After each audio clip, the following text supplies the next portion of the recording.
और स्वागत है आप सभी का आपके प्रोग्राम कॉफी पर कुरुक्षेत्र में। सौरभ शर्मा में आपके साथ बातें करेंगे खुलकर और वो बताएंगे जो आपको कोई और नहीं बताता।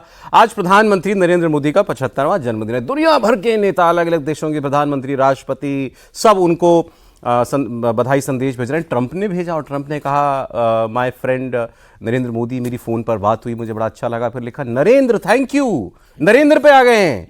जो भी टैक्स लगा रखा था वो कह रहे हैं कि यूक्रेन में आपने युद्ध रुकवाने में बहुत अहम भूमिका अदा की है।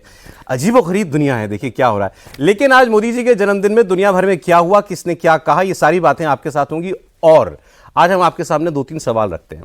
क्या नरेंद्र मोदी देश के सबसे अब तक के लोकप्रिय प्रधानमंत्री हैं? जूरी बैठी है प्रोग्राम में, आपको बताएगी। दूसरा सवाल, क्या नरेंद्र मोदी आज तक के सबसे हिम्मती प्रधानमंत्री हैं? और तीसरा सवाल, क्या नरेंद्र मोदी सबसे ईमानदार प्रधानमंत्री हैं? प्रदीप सिंह जी प्रोग्राम में, सर बहुत स्वागत आपका। हमारे आज के स्पेशल गेस्ट पूर्व केंद्रीय मंत्री, बीजेपी के सीनियर लीडर मुख्तार अब्बास नकवी जी, सर बहुत स्वागत आपका। बहुत बहुत धन्यवाद। और शांतनु गुप्ता जी मेरे साथ हैं। शांतनु जी बहुत स्वागत आपका। मैं और आप कलर कोऑर्डिनेटेड हैं आज। सर मोदी जी के जन्मदिन पर मैं एक नई चीज नोटिस कर रहा हूं, मैंने इससे पहले नहीं देखा था, अभी कह भी रहा था प्रोग्राम से पहले। ये दुनिया भर के नेता जो उनको बधाई दे रहे हैं, सब ने बाकायदा वीडियो बनाए। ये नया है, वीडियो बनाना एक एफर्ट लगता है। तो कोई किसी देश का राष्ट्रपति वीडियो बना रहा है, भाई नरेंद्र मोदी को विश करना है, एक स्टेटमेंट है ये कि आप भारत का प्रधानमंत्री का स्टैचर दुनिया में क्या पहुंच गया है। तो ये तो हुआ पॉइंट नंबर 1। दूसरा, आज बहुत सारे लोगों ने बहुत लेख लिखे हैं और उसमें अपने अपने अनुभव बताए हैं नरेंद्र मोदी के साथ काम करने के। पहली बार हम कब मिले, क्या उनकी बात में, उनकी वर्किंग स्टाइल में खासियत है, सरकार चलाने में क्या है, इंडिविजुअली वो कैसे हैं, पर्सनली कैसे हैं। तो ये सारी बातें सर आज मुख्तार साहब से पूछ लेते हैं। सर कितना, आप तो क्या 8 साल तो आप साथ में मंत्री रहे, 14 से 22 तक उनके साथ संगठन में भी संगठन में खूब काम किया। देखिए सौरभ, ये एक बहुत इंपॉर्टेंट चीज़ है कि सियासी असहिष्णुता और सामंती स्पर्शिता के तमाम तरह के शिकार होने के बावजूद आज नरेंद्र मोदी जी ने जिस धाग और धमक को स्थापित किया है, न केवल अपनी शख्सियत की बल्कि भारत की धाक धमक। मैं इसलिए जो आपने कहा कि वो विश्व के तमाम जो लीडर्स कर रहे हैं, 2015 की बात है, मैं मिनिस्टर था, पार्लियामेंट्री अफेयर भी देखता था, तो मुझे एक अरब कंट्री है, बहुत बड़ी अरब कंट्री है, उसमें जाने का मौका मिला। और वहाँ के जो सुल्तान जिन्हें कह सकते हैं आप, जिन्हें राष्ट्राध्यक्ष कह सकते हैं, उनके साथ जब रात में भोजन था तो उस समय उन्होंने एक बात कही थी। उन्होंने कहा कि देखो पूरी दुनिया में इस वक्त संकट और कंटक है और बढ़ेगा भी। दुनिया एक दूसरे को जो है वो फूटी नज़रों देखना पसंद नहीं कर रही है। लेकिन बोले, उन्होंने कहा मैं तुमको बताता हूँ, आपके मोदी जो है वो इस पूरी दुनिया के संकट और कंटक के बीच में सबसे बड़े संकट मोचक की भूमिका निभाएंगे और पूरी दुनिया उनकी तरफ देखेगी। अच्छा। और आज आप जो देख रहे हैं ना, देखिए इस तमाम चीज़ें जो क्षणिक तरीके से आप आई गई, मैंने इस बात को खुद प्रधानमंत्री जी को ही बताया था, तो उन्हें भी आश्चर्य हुआ था। उस देश के राष्ट्राध्यक्ष ने कहा था जो जनरली बहुत अच्छे विचार भारत के लिए नहीं रखते थे शुरुआती दौर में। अच्छा। तो ये उस वक्त की 2015 की बात है, जब मोदी जी आए ही थे और जिस वक्त की पूरे दुनिया में और देश में असहिष्णुता की बात हो रही थी, अवार्ड वापसी हो रही थी। कहा जा रहा था मोदी आ गए तो इस्लामिक देशों के साथ कुट्टी हो गई, मोदी आते ही जो है वो तमाम जो है वो दुनिया में जो है वो भारत को जो है लोग बाइकआउट कर देंगे, ये सारी चीज़ें थी उस समय। उसके बाद आपने देखा कि उसी के दौरान जो है वो लगभग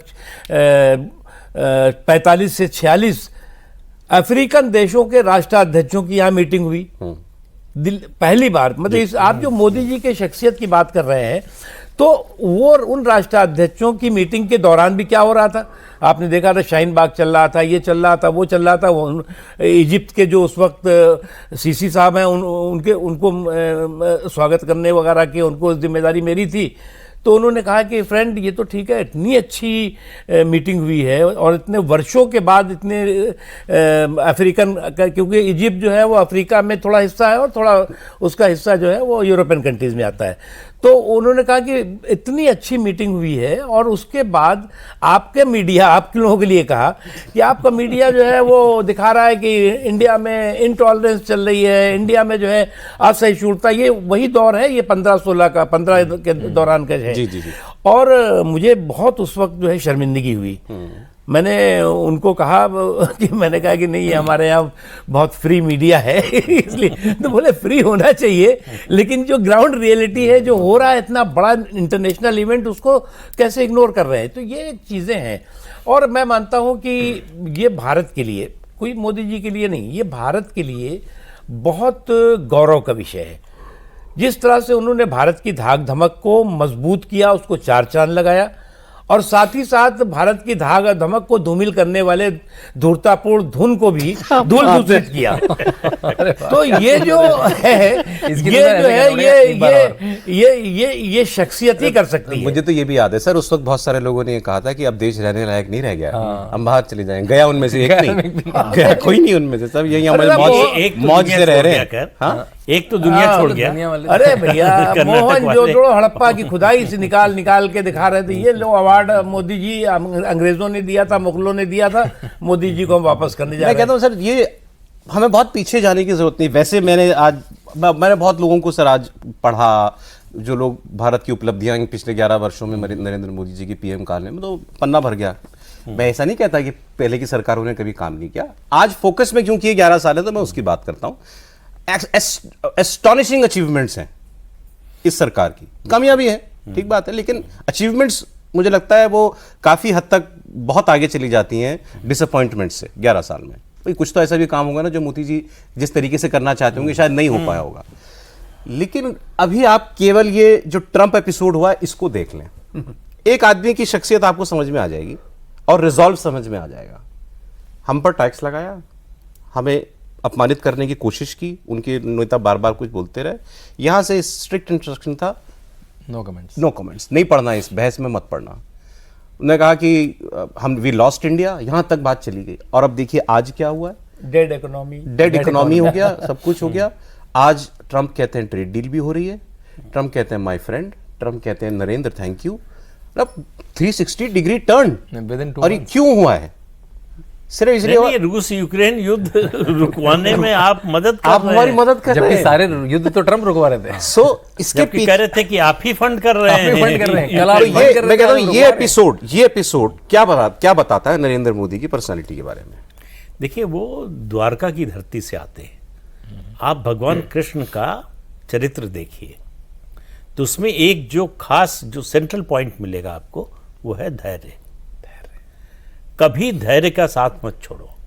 जल्दबाजी में या जिसको कहते हैं अंग्रेजी में नी जर्क रिएक्शन, उस तरह का स्वभाव नहीं है उनका। ठीक है, जिस समय ट्रंप बोल रहे थे, सब कह रहे थे, यहाँ बड़ा आक्रोश था। जो समर्थक थे उनके, उनमें भी कि जवाब क्यों नहीं दे रहे हैं, ट्रंप को पलटकर गाली देनी चाहिए। राहुल गांधी बोल रहे थे, क्यों नहीं बोल रहे कि ट्रंप झूठ बोल रहे हो। आज देखिए उसका नतीजा क्या मिला। और जरा कल्पना कीजिए अगर पलटकर गाली दे दी होती तब क्या होता। तो मोदी तत्काल का नहीं, दूर का देखते। तो उनकी सोच बहुत लंबी और बहुत दूर तक होती है। और मेरा मानना है कि दुनिया में किसी देश ने इस बात को, उनके इस गुण को पहचाना तो चीन ने। अच्छा, जब मुख्यमंत्री थे 2011 में, तब वहाँ के शहर का नाम मुझे याद नहीं है, मेयर ने उनके लिए एक बैंक्वेट ऑर्गेनाइज किया था जब अमेरिका ने वीजा देने से मना कर दिया था उस समय। और आप याद कीजिए, प्रधानमंत्री बनने के बाद साबरमती रिवर फ्रंट पर सबसे पहले शी जिनपिंग को बुलाया था। तो उनके बारे में कहा जाता था मुख्यमंत्री रहे हैं, ये वर्ल्ड डिप्लोमेसी क्या जानते हैं, फॉरेन अफेयर्स के बारे में क्या जानते हैं, विदेश नीति तो कर ही नहीं पाएंगे। राज्य चलाना अलग बात है, देश चलाना अलग बात है। फिर 24 का नतीजा आया तो ये कहा कि भाई ये तो हमेशा बहुमत की सरकार चलाते आए हैं, इनको गठबंधन की सरकार चलाना आता ही नहीं, चला ही नहीं पाएंगे। तो ये सब आप देखिए तो मोदी के गुण मतलब जो है आपके सामने धीरे धीरे खुलते हैं। एक बात। दूसरी की जो भी दुनिया भर में हम आप कोई कह सकता है कि प्रशंसक हैं, समर्थक हैं, इसलिए बोल रहे हैं जी।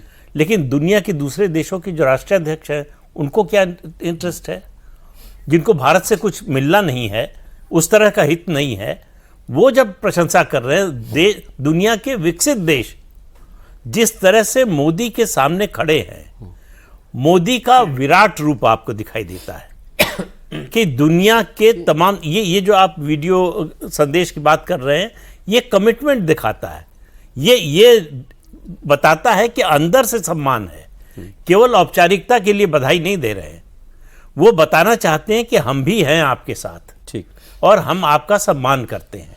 ये सर आप प्लीज कंप्लीट कीजिए। नहीं, ये बताने की कोशिश। और आप नरेंद्र मोदी को देखिए, डिटेल्स में बहुत ज्यादा जाते हैं। मेरी जो पहली मुलाकात, पहली बार जो मैं मिला था 1990 में, अच्छा, जब अडवाणी जी की रथ यात्रा शुरू हो रही थी, तब गुजरात का जो लेग था रथ यात्रा का, उसके सारथी और उसके प्रबंधक नरेंद्र मोदी थे। अडवाणी जी की ओवरऑल यात्रा जो है यात्रा के जो है वो प्रमोद महाजन थे, लेकिन गुजरात का जो लेग था, और अडवाणी जी को बड़ा आश्चर्य हो, उनको उम्मीद नहीं थी कि गुजरात ठीक है भाजपा का के समर्थन वाला राज्य था, इस तरह का समर्थन मिलेगा।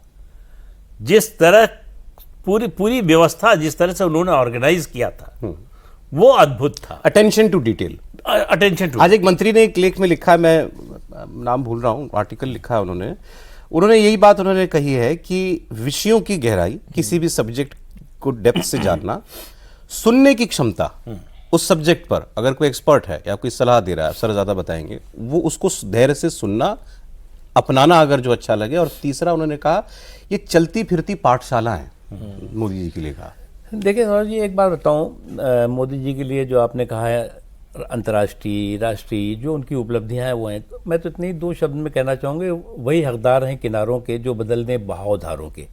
तो ये जो 11 सालों का या से ज़्यादा का समय है, गुजरात का भी छोड़ दीजिए, ये बहुत चुनौतियों वाला समय था। कोई सामान्य समय नहीं था कि एकदम जो है केक वॉक था और वो जो है वो इन्होंने 11 साल, रोज ही चुनौती आ रही है सर, रोज पूरी दुनिया में युद्ध चल रहा है, कहीं पर कोविड आ गया, तो कहीं पर जो है वो एक दूसरे देशों के बीच में जो है वो पूरी तरह से रस्साकशी चल रही है, तमाम तरह की और भी चुनौतियां हैं, आतंकवाद की चुनौती आपने देखी। इस तमाम चुनौतियों, इन तमाम संकटों और कंटकों को परास्त करते हुए जो उन्होंने अपने को सुशासन का इंस्टीट्यूशन और समावेशी विकास का जो है मिशन बना करके दुनिया के सामने खड़ा किया, ये एक सामान्य सा कोई घटना नहीं है।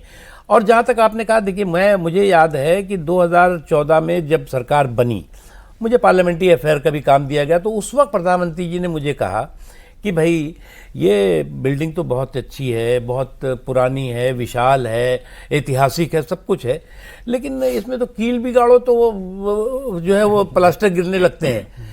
तो और दूसरी चीज़ है कि आज की ज़रूरत के हिसाब से ये जो है वो पूरा नहीं कर रही है। तो हमने कहा साहब कहाँ हो सकता है, ये पॉसिबल क्या है, अभी इतने बड़ा वो कहाँ बनेगा, ये उनका नहीं बनेगा। अच्छा, और आते के साथ ही मन में था कि एक बता रहा हूँ, मैंने इस बात को अपने बहुत सीनियर जो कुलीग्स थे उनके साथ जब डिस्कस किया, तो लोगों ने कहा यार ठीक है, उनके सोच रहे हैं, लेकिन कहाँ होगा भैया, कहाँ, मतलब ये लोग जो है वो मतलब 19 तक तो सबने कहा कि तो कर दिया, लेकिन नहीं हो पाएगा। जब ये हो गया और मैं पहली बार नई पार्लियामेंट में गया, तो मोदी जी को मैंने कहा कि जिस वक्त आपने ये कहा था तो मुझे भी बहुत ज़्यादा यकीन नहीं था, लेकिन हमने कहा आपने तो ठान लिया है तो मुझे लगता है कुछ कर डालेंगे, लेकिन हमारे साथियों को नहीं था। विपक्ष की बात छोड़ो, एक आपने भी एक शब्द इस्तेमाल किया ना, मिशन। ये मैं इस सरकार के लिए और प्राइम मिनिस्टर की अप्रोच के लिए बहुत सुनता हूँ। ये मिशन मोड में काम करने वाली सरकार लोग कहते हैं, मतलब नरेंद्र मोदी जी का ये है कि भाई कोई स्कीम लॉन्च करो तो फिर वो मिशन मोड में जाए और सैचुरेशन तक जाए। अच्छा, इनकी स्कीम्स में नजर भी आया, ऐसा नहीं कि जब देश में पहले घर नहीं बना रही थी सरकार, बिजली भी के खंभे भी लगा रही थी, मगर वो सैचुरेशन तक पहुंचे में काम खत्म भी तो हो कभी, बिल्कुल काम चलता ही थोड़ी रहेगा। स्केल और स्पीड, हाँ, कॉर्पोरेट सीईओ जैसे काम करता तो है।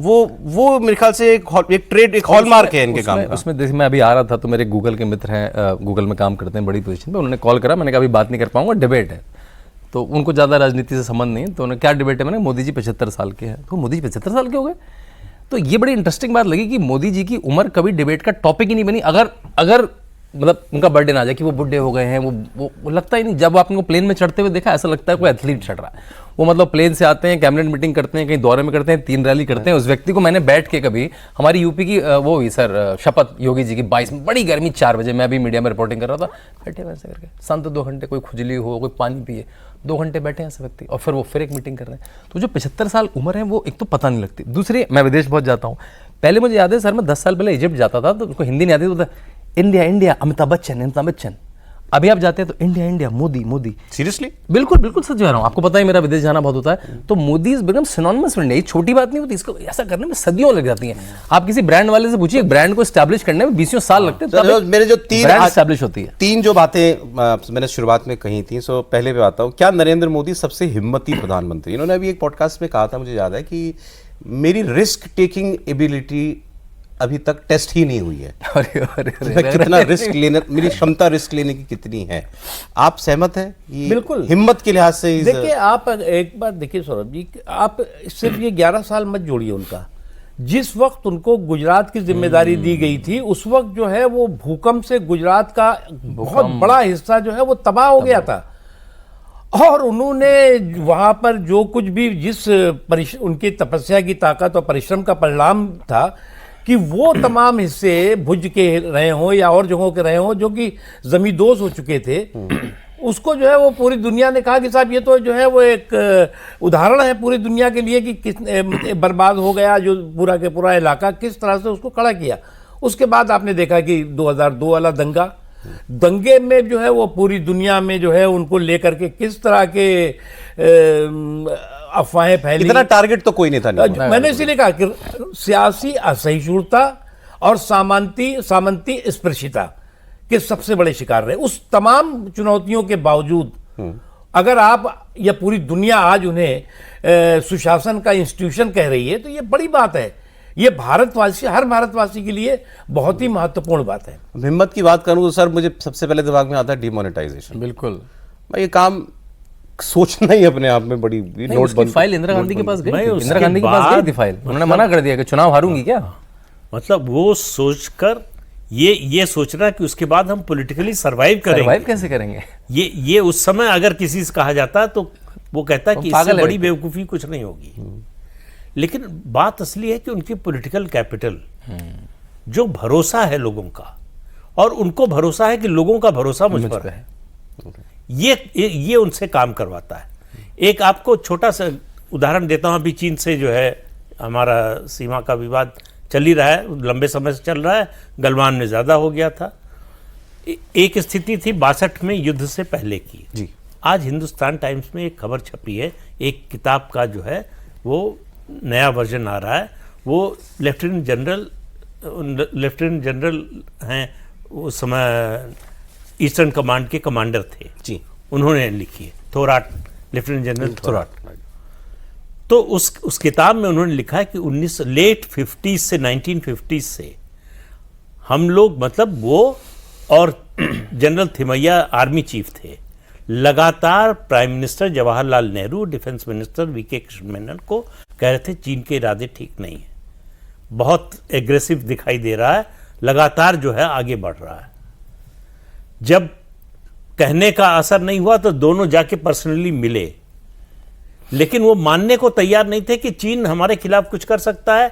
और दूसरी बात जो लीडरशिप की बात है, उन्होंने कहा कि अगर हम नेफा का सिक्योरिटी का जिम्मा जो है असम राइफल्स को दे दिया, सेना को नहीं दिया इस सिचुएशन में, उन्होंने कहा अगर हम नेफा में सेना लगाएंगे तो चीन नाराज हो जाएगा। ये थी लीडरशिप उस समय की। और आज की लीडरशिप देखिए, 4 साल से सेना आमने सामने खड़ी है बॉर्डर पर। ये हिम्मत इससे पहले किसी प्रधानमंत्री ने नहीं दी। सर, ऑपरेशन सिंदूर, मुझे याद है जब खबर आई रात में 6 तारीख को, 6-7 की रात को, कि भावलपुर और इधर उधर मुरीद के सब जगह बॉम्ब हुए हैं, मतलब यकीन नहीं हुआ, कुछ सोच नहीं सकते आप यार कि न्यूक्लियर पावर तो है ही ना, उसमें पाकिस्तान पर हमला करने में खतरा क्या था? यही था ना कि न्यूक्लियर स्टेट है और पागल स्टेट है, क्या कर दे। बट वो सोचना कि नहीं यार, ये दिस हैज टू एंड, ये तमाशा बंद होगा आतंकवाद। हिम्मत वाली बात बता रहे हैं। देखिए, ऑपरेशन सिंदूर का भी देखिए कि जिस तरह से उन्होंने जल्लादी जालिमों के जुर्म और जुल्म को जमींदोज किया है, उनको जन्मांतर याद रहने वाला जख्म दिया है, वो तो हमेशा उनको याद रहेगा। कल ही रोया ना एक, बताया था। हाँ, मैंने कहा। दूसरी चीज़ ये कि आप एक चीज़, प्रदीप जी बहुत ही सीनियर पर जर्नलिस्ट, देखिए ये पहली गैर कांग्रेस सरकार है जो बिना कांग्रेस या किसी कुनबे के रिमोट या सपोर्ट के 11 कार्यकाल निरंतरता के साथ कर रही है। इससे पहले भी गैर कांग्रेस सरकार बनी है, अटल जी की बनी, लेकिन आप सबको मालूम है कि किस तरह से जो है वो कांग्रेस उसमें भी दुष्प्रचार करती थी, एक काल्पनिक भ्रम पैदा करती थी, वो सब चीज़ें थीं, लेकिन वो नहीं मतलब पूरा एक कार्यकाल भी पूरा नहीं कर पाए। लेकिन ये तीसरे कार्यकाल में निरंतरता के साथ चल रहे हैं। और यही नहीं है, 2014 में पूरा बहुमत बीजेपी को मिला, लेकिन उन्होंने एनडीए को लेकर साथ सरकार चलाई। 19 में भी पूर्ण बहुमत मिला, तब भी एनडीए को लेकर के जो भी हमारे सहयोगी चुनाव लड़े उनके साथ सरकार चलाई। और फिर जो है वो 2024 में सॉरी, तो ये जो 24 था, 14 था, या ये 24 रहा है, ये पूरे के पूरा इस बात का प्रमाण है, इस बात का प्रतीक है कि उनका पॉलिटिकल विजन कितना स्ट्रांग है। वो चाहते तो अगर कांग्रेस को अगर इतनी सीटें मिल गई होती 14 में या 19 में, तो वो अपने साथियों को चिमटे से भी नहीं छूते, कहते भैया बाय बाय गुड बाय, हमारी सरकार, हमारा पूर्ण बहुमत है। ठीक बात है। तो नहीं, और ये नहीं हुआ जब एक वक्त था कि सारे एनडीए के साथी चले ही गए थे, भाई शिवसेना चली गई, जेडीयू चली गई, चंद्रबाबू नायडू चले गए थे, अकाली दल चले गए थे, सब हुआ कि भाई ये सब वो जो आप कह रहे थे कि भाई साथियों को साथ में रखकर नहीं चल सकते, ये आज सारे वापस आ गए। अकाली दल को छोड़ दें तो सारे वापस आ चुके। नहीं, वो है, वही करें, साथियों को रह के, मतलब इससे बड़ा उदाहरण क्या हो सकता है कि जब आपके पास पूर्ण बहुमत बीजेपी के पास अकेले आ गया, उसके बाद भी जो है वो अगर 303 सीट लेकर के जो है वो हम कहें कि नहीं, हम सहयोगियों को लेके ही सरकार चलाएंगे। इन पर जो सबसे बड़े इल्जाम है उसमें से एक ये कि ऑटोक्रेट है। तो ऑटोक्रेट है कि डेमोक्रेट है? डेमोक्रेट है। देखिए जो लोग, मैं लगता है डिफॉल्ट डायनेस्टी के डिफॉल्टर डींगबाजों की बात छोड़िए आप। डायनेस्टी के डिफॉल्टर डींगबाज, तो ये जो है इनका तो आप छोड़ दीजिए। आज जो है वो मोदी जी जैसा डेमोक्रेट लीडर, आप जितने भी पार्लियामेंट में बिल हुए होंगे, कोई बिल भी स्कूटनी के बिना, छोटे बिल और मैं नहीं करता, कोई इंपॉर्टेंट बिल, चाहे वो स्टैंडिंग कमेटी को गया हो, चाहे सिलेक्ट कमेटी को गया हो, चाहे ज्वाइंट पार्लियामेंट्री कमेटी को गया हो, और या फिर दोनों हाउसेस में प्रॉपर उसका डिबेट डिस्कशन हुआ हो। इससे पहले क्या होता था, इनके 80% इंपॉर्टेंट बिल जो है वो कांग्रेस के समय में जो है वो ना कोई डिबेट होती, ना डिस्कस होता था, और ना स्कूटनी होती। सर एक खबर आ रही है, आपको बता देता हूं मैं, जियो न्यूज, पाकिस्तान के जियो न्यूज के हवाले से एक खबर आ रही है कि अब एशिया कप में पाकिस्तान की टीम नहीं खेलेगी। तो ये फैसला पाकिस्तान ने आखिरकार कर लिया कि हम एशिया कप से हट रहे हैं। क्यों हट रहे हैं मैं आपको वजह बता देता हूं। क्योंकि भारत ने जिस मैच में इनको हराया उसके बाद इनसे हाथ नहीं मिलाया, और इन्होंने एक शर्त रख दी थी कि जो मैच रेफरी है उसको टूर्नामेंट से हटाओ। आईसीसी से इन्होंने ये डिमांड की थी, नहीं तो हम नहीं खेलेंगे। आज इनका यूएई से मैच भी होने वाला है, तो अब आईसीसी ने साफ मना कर दिया कि मैच रेफरी तो नहीं हटेंगे, एंडी पाइक्रॉफ्ट। तो इन्होंने अब फैसला किया कि हम मैच नहीं खेलेंगे। वेरी गुड, गुड रिडल्स, ना खेलें। भाई आप बिना हाथ मिलाए धुनाई और ठुकाई करेंगे तो क्या होगा? वो हाथ भी नहीं मिलाएंगे और धुनाई और ठुकाई कर दी उनकी। हाँ, मैं तो कहता हूँ चलिए ठीक किया, कम से कम कहीं तो इन्होंने अपनी जबान पे कहीं तो कायम रहे। कहा था कि अब नहीं खेलेंगे, जो बोल गए थे उसके बाद कैसे करते क्या? सही बात है। ऑप्शन उन्होंने अपने लिए कोई ऑप्शन नहीं छोड़ा था। उनको लगा था कि हम ये दबाव डालेंगे तो टूर्नामेंट को बचाने के लिए। हर बार ऐसा लगता है, पता नहीं कैसी लीडरशिप है हर जगह जो यहाँ बैठी हुई है इनके यहाँ। भाई अपना ही नुकसान कराया ना इन्होंने। ये 140 करोड़ का नुकसान होगा इस टूर्नामेंट से निकलने से पाकिस्तान का, मतलब पाकिस्तान क्रिकेट बोर्ड का। तो इससे आप अंदाजा लगा लीजिए, जो मतलब भीख का कटोरा लेके दुनिया भर में घूम रहे हैं वो उन्होंने अपने पैर पर कितनी बड़ी कुल्हाड़ी भीख का कटोरा और बड़ा तो इसलिए जो है पाकिस्तान को किसी को बर्बाद करने की जरूरत ही नहीं है। सही कह रहे हैं। वो अपने आप काफी हैं, और जिस तरह से चल रहे हैं, जो कदम उठा रहे हैं, वो उसी दिशा में जा रहा है। तो ये जो भविष्यवाणियां हो रही हैं, कुछ ज्योतिषी कर रहे हैं और कुछ स्ट्रेटेजिक प्रोग्राम मोदी जी पे, तो मुझे याद आ गई उनकी बात। उन्होंने एक बार रैली में कहा था, छोड़ो पाकिस्तान को, पाकिस्तान अपनी मौत खुद मरेगा। ये शब्द थे प्राइम मिनिस्टर के एक बार, वो भी सही साबित होते हुए उन्होंने शुरुआती दौर में एक बात और भी बहुत इंपॉर्टेंट कही थी, जिसे पाकिस्तान ने जो है वो माना नहीं। उन्होंने कहा था कि भैया हमें लड़ाई लड़नी है महंगाई से, बेरोजगारी से, आतंकवाद से, हम मिलकर लड़े उसको। लेकिन अब पाकिस्तान के आतंक के अखाड़े में आटे की आफत आप देख रहे हो, कितनी वहां पर हाहाकार मचा हुआ है, कितना वहां पे जो है वो भुखमरी जैसी स्थिति है। तो वो सारी चीजें और हैं। कितनी बार हाथ बढ़ाया है मोदी जी ने, तो यार आपके अब पाकिस्तान की सेना के हेलीकॉप्टर में बैठ करके चले गए थे लाहौर, जो हम रिस्क की बात कर रहे थे, ये रिस्क है। दुश्मन देश की हवाई जहाज में बैठ के आप चले गए, केवल एक प्रयास था। पूरा सिक्योरिटी एस्टेब्लिशमेंट मना कर रहा था। सही बात है। जब वो अचानक गए पाकिस्तान नवाज शरीफ के परिवार में, तो अगर मत जाइए। पाकिस्तान ने उस जेस्चर का कुछ मान रखा होता, अगर उसको थोड़ा सा भी रेसिप्रोकेट किया होता, तो आज पाकिस्तान की भी ट्रेजेक्टरी कुछ और हो सकती थी। देखिए, आप जैसा डेमोक्रेटिक कंट्री नहीं है, आप जैसे डेमोक्रेटिक लीडरशिप नहीं है वहाँ पे जो कुछ भी है वो सब कुछ जो है वो कहाँ से रिमोट से चलता है। नहीं, रिमोट से नहीं, आर्मी से चलता वही है। आर्मी चलाती है उस देश। वही आजकल लेकिन आसिम मुनीर अपने प्रधानमंत्री को भी साथ ले जाता है, जाने जाता है। देखा? अभी अमेरिका लेके जा रहा है पैसा मांगने में, क्योंकि वहां पे जितने इंस्टीट्यूशन है उनमें एक पॉइंट है कि डेमोक्रेटिक कंट्री है क्या, तो वो एक तरह से वो ट्रॉफी है दिखाने के लिए कि हमारे भी चुनाव जैसा कुछ होता है, एक आदमी चुन के आया है, ये है हमारी डेमोक्रेसी। हाँ, तो ये देखिए, तो हिम्मत वाली बात तो साहब सेटल हो गई। नरेंद्र मोदी वाकई रिस्क टेकिंग एबिलिटी तो गजब की है। अब मैं दूसरी बात पे आता हूँ, ईमानदारी। मैं नहीं कहता देश में कोई पहले ईमानदार प्रधानमंत्री नहीं हो, शास्त्री जी की ईमानदारी के लोग आज कसमें खाते हैं आज भी, बट 11 साल में एक आदमी जिसके हाथ धो के दुनिया पीछे पड़ी हो, अपोजिशन पीछे पड़ा हो, कहीं इस पे करप्शन का दाग में लगा दूं। 11 साल मत कहिए, 24 साल। 24 साल। नहीं, कोशिश हुई, हिंडनबर्ग की रिपोर्ट आ रही है, मेरा फोन स्नूप किया जा रहा है, राफेल का चोर है, सब हुई कोशिश, कोर्टों में जाके माफी मांगनी पड़ी हर केस में। देखिए, आप मैं सरकारी पॉलिसी में रहता था, आप शास्त्री भवन में जाए तो आपको सेंस आ जाता था, अजीब से हैट लगा के लोग मतलब लॉबिस्ट घूमते थे, आपको देखने से पता लग जाता था कि व्यक्ति यहाँ का तो नहीं है। अब वो ऑफिस ही अलग हो गया। मैं बताऊं, ये जो आपने ऑनेस्टी की बात कही, आप ये देखिए, ये जो अभी भाई साहब कह रहे हैं, मोदी जी ने आने के बाद जो सबसे बड़ा काम किया है, और जो बहुत बड़ा, जिसे कभी मीडिया भी बहुत ज्यादा नहीं दिखाता, कि दिल्ली के सत्ता के गलियारे से सत्ता के दलालों की नाकेबंदी और लूट लाबी में तालाबंदी की, और बड़े बड़े लाइजनिंग ऑफिसेस खोल होते थे यहाँ पे दिल्ली में। उनके ऑफिसेस लाइजनर्स होते थे, सीपी में उनके ऑफिस होते थे, और दफ्तर खोल के बैठते थे। जी, सीपी में दफ्तर थे बड़े बड़े, 100-200 लोग काम करते थे, जो कि अलग अलग मिनिस्ट्रीज से लाइजनिंग करते थे। नंबर 1 ऑनेस्टी की बात कर रहा हूँ। दूसरी चीज, पहले क्या होता था कि सौरभ जी का अगर ये पीए है तो सौरभ जी इस सरकार में मंत्री हो या उस सरकार में हो या उस सरकार में हो, वही पीए उनका घूम फिर के रहेगा। उन्होंने कहा नहीं, ये जो है ये पूरा के पूरा सिस्टम जो है वो पूरी तरह से कोलैप्स कर चुका है, इसलिए जो लगातार 10 साल से घुसा हुआ है वो नहीं रहेगा। उन्होंने बड़े बड़े वो नहीं रहेगा, रिश्तेदार नहीं रहेगा। तीसरी चीज जो उन्होंने इंपॉर्टेंट की कि लाल बत्ती हमारे धाग और धमक का एक हिस्सा था।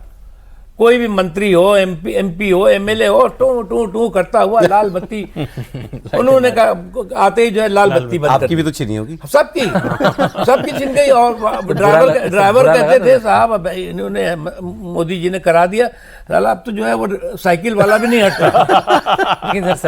और मैं वाकई मैं गया लखनऊ, तो रिक्शे वाला अब वो बड़ा बजा रहा था, बोले साहब वो लाल बत्ती उत्ती होती तो रिक्शा अक्सर कम से कम हट ही जाता था हजरतगंज में। तो वो ये चीजें जो है वो हिम्मत थी, हिम्मत के साथ साथ खुद में ऑनेस्ट सोच होनी चाहिए। उसके अलावा तो जैसे प्रदीप जी ने बताया, तमाम उन्होंने जो डिसीजन किए, वो डिसीजन जो है वो हिम्मत के साथ साथ उन ऑनेस्टी भी जरूरी है। मैं एक चीज और जोड़ता हूं सर, ऑनेस्टी केवल ये नहीं होती कि भाई मैं ईमानदार दिखूं, आपको अपनी ईमानदारी पे इतना भरोसा हो कि मुझ पर अगर आरोप लगाए जाएंगे तो मैं अपने काम से पीछे ना हटूं। खूब कहा गया बिजनेसमैन से, उद्योगपतियों की सरकार, फलाना अडानी अंबानी की सरकार, ये चाहते तो बिल्कुल कट ऑफ कर सकते थे, मगर उल्टा किया इन्होंने कि नहीं, आपको इंडस्ट्री की जरूरत है, ये विलेन नहीं है, ये बिजनेस वाले उद्योगपति घराने जो है विलेन नहीं है देश में, इनका कोई योगदान है। वो अपने रास्ते से नहीं हटे, क्योंकि कोई भी आदमी सोचता कि नहीं यार अब ये मेरे पे कुछ चिपक, इमेज कॉन्शियस जो भी होता कि डिस्टेंस बना लो। एक समय था कांग्रेस के समय, उद्योगपतियों से मिलने नेता और मंत्री रात में अंधेरे में जाते थे कि कोई देख लेने, चर्चा ना हो जाए। वहां से आज उनके कार्यक्रमों में जाते हैं और दुनिया भर में ऐसा होता है। आप देखिए, राष्ट्राध्यक्ष आते हैं दूसरे देशों के तो अपना बिजनेस डेलीगेशन लेकर आते साथ आते हैं, हैं। बिल्कुल। बड़ी बड़ी इंडस्ट्रीज के उनके जो हमारी सीईओ आते हैं साथ। कम्युनिस्ट माइंड सोच है कि पैसा कमाना गलत बात है, इनको अपने से दूर रखो। वो एक जेआरडी टाटा का वीडियो है ना, इंटरव्यू है हाँ, उनका, बिल्कुल, बिल्कुल, बड़ी जिसमें वो कह रहे हैं जब भी मैं नेहरू जी से बात करता था, प्रॉफिट कहते थे, profit is a dirty word. Dirty word। Profit is a dirty word. हाँ, और जब भी इकोनॉमी की बात करता था वो उठ के जाके खिड़की के बाहर देखने लगते थे। और उसी से हमारा देश ऐसा अब हुआ है। इसी ये इन्होंने माइंडसेट बदला यहाँ। ये माइंडसेट। सर, अब आखिर में क्या आपको, अब ये थोड़ा सा कंटेंशियस हो सकता है, क्या ये देश के आज तक के सबसे लोकप्रिय प्रधानमंत्री हैं? Nehru ji was very popular, Indira ji was very popular, Rajiv Gandhi को मैंडेट बहुत बड़ा मिला था जो मिला था। कहाँ देखते हैं आप इनको सर? देखिए, नेहरू जी की पॉपुलैरिटी से मोदी जी की पॉपुलैरिटी को हम आकलन नहीं कर सकते। क्योंकि मोदी जी नेहरू जी जिस दौर में देश के प्रधानमंत्री बने, तमाम उस वक्त नई आज़ादी के आज़ादी दौर से आ रहे थे उसके वो। बाद चाइना हुआ, ये हुआ, वो तो एक अलग दौर था।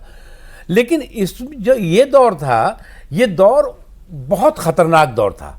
नेहरू जी ने इतने जो है वो संकट और इतने खतरनाक दौर को नहीं झेला है।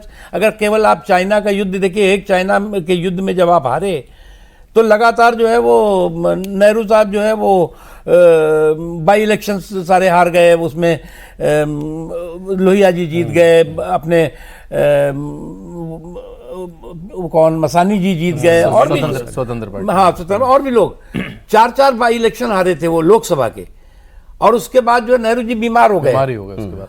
मतलब ये जो था कि उनको लगता था कि हार तो उन्होंने सोची नहीं थी, देखी नहीं थी। और मोदी जी ने आने के बाद अगर आप देखें तो तमाम हम इलेक्शन जीते भी हैं, हारे भी हैं, कई राज्यों में हारे भी हैं, कई राज्यों में जीते भी हैं। और इस तमाम के बावजूद कि साहब ये जो है वो वीवीएम और पीवीएम और क्या क्या चोरी बोरी कर। इस पे मुझे याद आ गई सर एक बात, यही बाई इलेक्शन वाली बात है। कोई बाई इलेक्शन आपकी पार्टी हारी, हाँ, तो कोई मिलने गए, कोई पत्रकारी मिलने गए, तो उन्होंने बताया था, उन्होंने कहा कि जाति, उन्होंने कहा कि आप अभी भी कल तो नतीजा है, इलेक्शन हारे हैं तो आज मूड खराब होगा।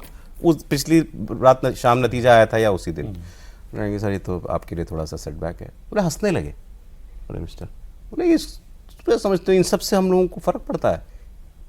कोई कभी जीतेंगे, कभी हारेंगे। अरे इस पार्टी का कल्चर रहा है। 1984 में 2 सीट आई तो अटल जी, अडवाणी जी सिनेमा देखने चले गए थे। कोई नॉर्मल आदमी होता तो पार्टी दुकान बंद जो कर है देता। वो बम्पर जीते और फिल्म थी इस दिल्ली में रात हार की गए, सुबह होगी। बिहार में हार गए उसी दौरान। मतलब जब बम्पर पीक पर जीतते थे। थे उस वक्त पीक पे थे बिहार और दिल्ली दोनों हार लेकिन कोई उनको वो नहीं, वो आगे जो है वो मतलब जब हौसला बना लिया ऊंची उड़ान का, तब देखना फिजूल है कद आसमान का। तो वो हौसला बना मेरा सवाल था सर, क्या सबसे लोकप्रिय प्रधानमंत्री मानते हैं? यस, सबसे लोकप्रिय तो हैं ही, सबसे प्रभावी प्रधानमंत्री, इफेक्टिव, बहुत इफेक्टिव और हर क्षेत्र में। और उसके साथ मतलब ये साथ काम के लिए जाने जाएंगे। विजन है, काम के लिए विजन। बिल्कुल जाने आप देखिए, पहला भाषण हो रहा है लाल किले के प्राचीर से और जैम की ट्रिनिटी का अनाउंसमेंट कर रहे हैं। तो एक बात उनको पहले से समझ में आ गई थी कि इस देश में सोशल सिक्योरिटी बहुत जरूरी है। गरीब आदमी तक सरकार जो भी काम कर रही है वो पहुंचना चाहिए। 51 करोड़ लोगों का बैंक अकाउंट खुलना ये कोई मामूली बात नहीं है।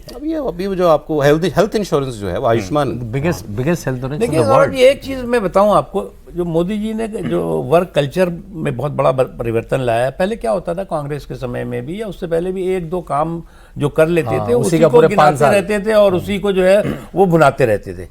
मोदी जी ने इतने काम किए हैं कि खुद जो है वो बीजेपी वालों को याद नहीं है शुरुआत से दौर से, जैसे अभी प्रदीप जी बता रहे हैं।